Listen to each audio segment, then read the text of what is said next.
Hello and welcome to Victoria's Cantina, where today we're having a look at the Hasbro Star Wars The Black Series The Empire Strikes Back 40th Anniversary Boba Fett.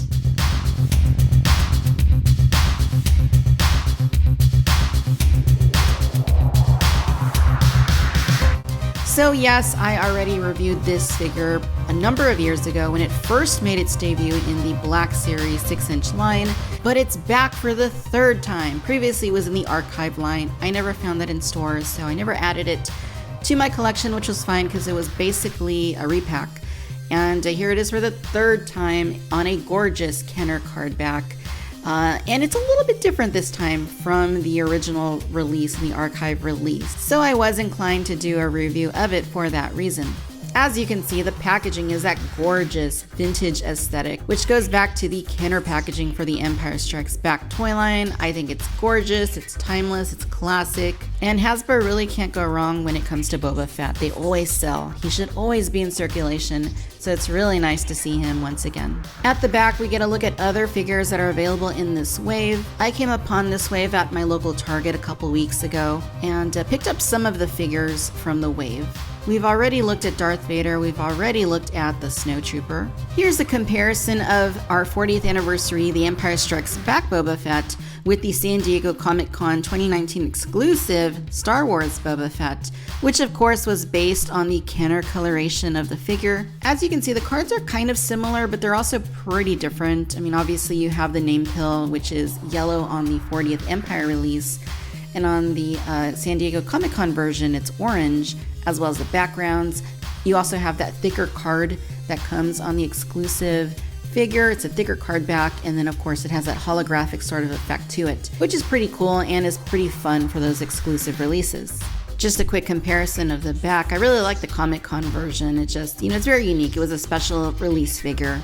And then, of course, the mass-released 40th line Black Series, is going to have all the figures on the back. All right, so I'm going to take a moment and get this notorious bounty hunter out of the packaging. When we come back, we'll take a closer look at Boba Fett. All right, so here is Boba Fett out of the packaging, and as you can see, still a solid-looking figure, just as it was when it first came out years ago. And although there are other versions that have hit the market since then, this still remains a pretty solid release. Proportionately speaking, it looks very nice. The sculpting and deco are very nicely done on the figure. I really like the colors, just the way that they implemented them on this particular release. As I noted, there are some differences between this release and the original one, and we will do our comparison in just a little bit. And of course, the figure does come with the original accessories that it's had over the course of its previous releases.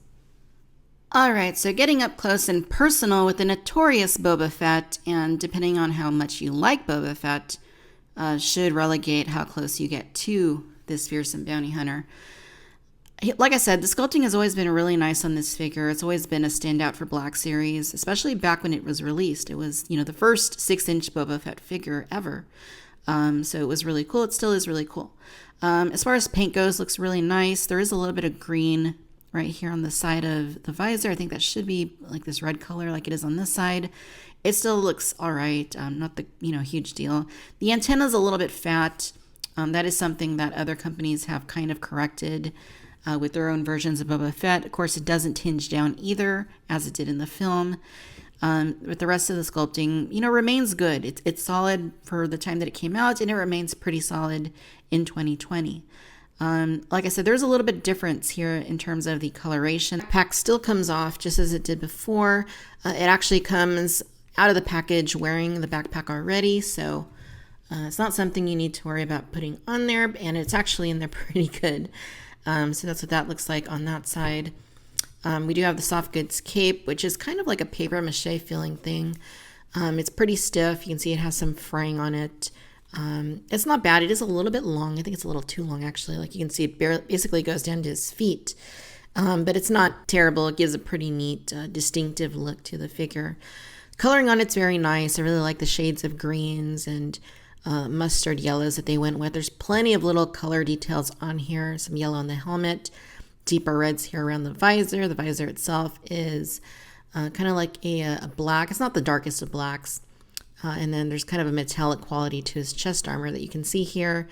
And then the pants and the flight suit underneath also have a little bit of a worn look to them. You can see there's some darker detailing right here on these lower pockets. Even the higher ones up here have a little bit of washing to them to give him a little bit of a darker look. He's got his holster right there. He's got the, I don't know if they're still calling these Wookiee braids, but that's what they used to call them before. And yeah, these details look pretty nice on the figure. This looks a little disruptive though. The joints are the same color as the upper legs, but not the same color as the lower legs. So they could have painted the bottom part of the joint, but they usually don't do that. So I guess it's not a huge deal. Pretty nice darker applications to the lower legs as well. The boots look pretty nice. Peg holes on bottom. In terms of articulation, you know what to expect here. So we have a very tight joint up here, ball joint up here, rotate, bend it down a good bit. It goes up just a little bit, side to side. We can tilt it here at the shoulders. Those do go out, but you can see there is some contact being made here. It's not so bad on the right side, but on the left, there is quite a bit of contact being made there. So I mean, you could force it, but then you would risk scratching or scraping the shoulder pad. And we don't really want to do that. You do get a right bicep swivel, but not a left bicep swivel for whatever reason. Looks like the joint was actually created, but yeah, it doesn't move. Here at the elbows, you can bend them. They don't get a full bend.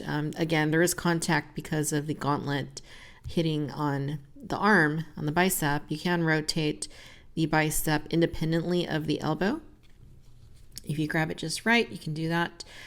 If you grab it just right, you can do that. Here at the wrists, the left goes backward and forward. The other side, this one's going to go backward and forward as well. Here at the torso, we have a ball hinge right there. So, you know, decent movement there. The legs are on ball joints, so you can get them to go out about yay much. Not a full split, but decent enough. And they don't really go up because, again, these pouches right here. So that is one thing I could see them improving going forward is, you know, changing the material, maybe making them like soft goods pouches. Same material as a cape even would be pretty nice. You do have rotations here at the thighs. You get your double bends here at both of the knees, just like that. At the ankles, we get ankle pivots. You can rotate those back and forth. And of course, they go up and they go down pretty nicely. Overall, nicely articulated, though, you know, it is a little bit outdated in terms of what it can accomplish with its joints. We do get the same weapons as before with some changes made to them. So this actually looks really nice, very clean paint. It looks excellent, actually. Really, really nice. And then we have the smaller pistol as well. And this is the one that you can stow in his holster at back. You can see the colors are a little bit different on this one, but it slides in just fine into the holster and is very secure. Do the Dairy Queen test, it's not going to come out. On the left, we have the original Black Series Boba. On the right, we have the 40th Anniversary Empire Black Series Boba. As you can see, essentially the same figure, save for some differences between the two. I think the most noticeable thing you're going to see between them is that the lower legs of the new Boba Fett are quite a bit darker, but at the same time, the pouches on the original figure up here, the 4 pouches, are darker than on the new version of Boba Fett. So it's interesting. I tend to prefer the original one in terms of, you know, the legs. I think it looks a little bit cleaner. Like the pouches match the lower legs a little bit better than what you have on the new version here. And that's even more noticeable when you turn the figures around because, as I noted earlier, the joints on the new figure don't really match the lower legs. The lower legs are just a lot darker. When you look at the original, however, it's a lot cleaner of an aesthetic. You don't have that mismatch of the joints as you do with the new release. There's also a little bit of a difference in terms of the green color that was used on the outfit as well as the shoulder pads. If you look at the two figures side by side, the new 40th anniversary version is a little bit darker. The greens are a little bit darker. Same with the reds, same with the yellows, like the mustard there on the shoulder pads. You can just see that they're a little bit darker than they were on the original release. And even like the paint details for like the weathering, you can see it's a little bit different, just the way that it was applied. It looks a little more rough on the original one. On the new release, it looks a little cleaner, a little sharper. So, you know, there are a little bit of differences you're going to see between one and the other. I will say that this looks cleaner than the original. This looks a little bit sharper as far as that bantha skull detail right there. The backpacks, you still have that difference in color, a little bit darker on the new release. And the flight suits look ever so slightly different as well. I would say that the new one maybe has like a slightly more bluish tinge to the flight suit than the original release does. So slightly different. Knee pads are darker. And then, of course, like I said, the legs are quite a bit darker on the new release. The little capes look to be about the same. Not really seeing anything too different. I think the material is a little bit lighter on the original, or just a different shade, really, compared to the new release. And then as far as the Wookiee braids, they look to be basically more or less the same, a little bit different, but overall the same. So yeah, they're a little different. If you already have the original, I wouldn't say that it's necessarily better or worse than the new one.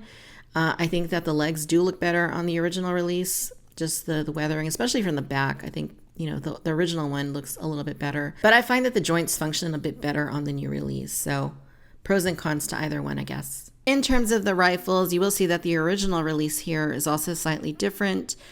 Just the back part of the rifle is a darker color than the new one, which is a little bit lighter. And also the grip. The new one has a more white grip than the beige of the original. And also there's more weathering applied to the barrel of the weapon on the original than we have on the new one. It's very slight on the new one compared to the original. But yeah, that looks like, definitely more highlighted detail on the original gun. For the smaller pistol, we also see a difference in color.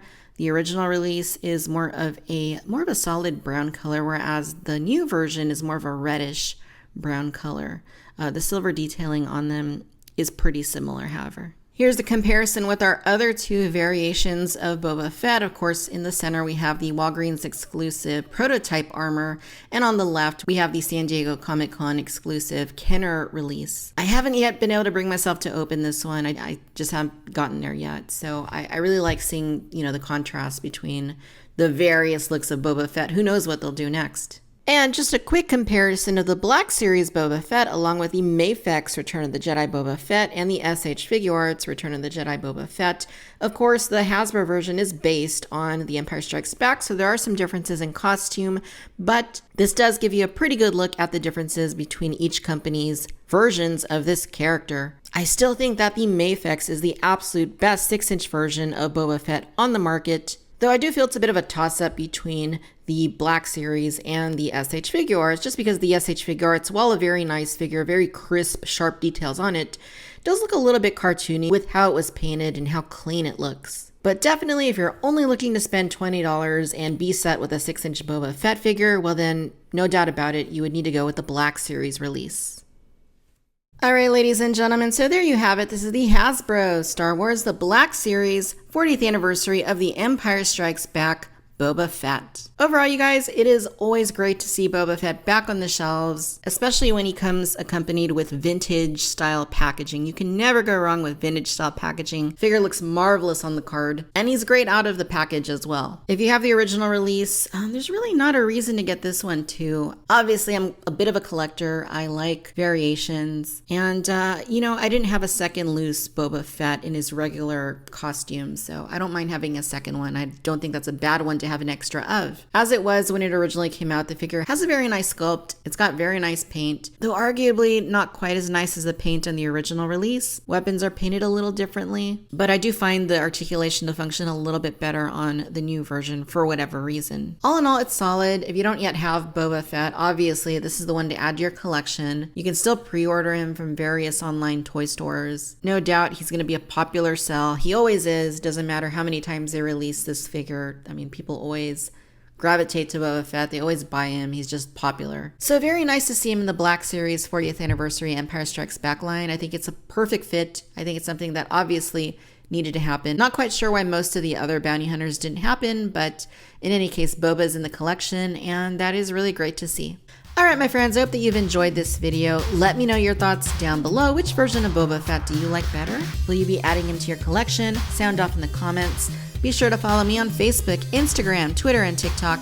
Subscribe to the Cantina Chatter podcast wherever you listen to podcasts. And as always, I'd like to thank you for tuning in to Victoria's Cantina. Until next time, bye-bye.